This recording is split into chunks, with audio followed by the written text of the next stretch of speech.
Hello, చాలా రోజులైంది కదా కథ చెప్పుకొని. ఈ రోజు కథ పేరు జింక నక్కల గుంపు. అనగనగా ఒక అడవిలో ఒక జింక ఉండేది. అది చాలా తెలివైంది. ఆ అడవిలో నక్కల గుంపు ఉండేది. చలికాలం వచ్చింది. చలి బాగా పెరిగింది.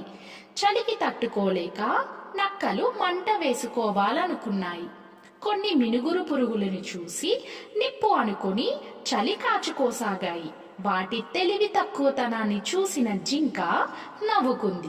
మిత్రులారా, అది నిప్పు కాదు, మినుగురు పురుగులు. వాటి వల్ల మీకు చలి తీరదు అని సలహా ఇచ్చింది.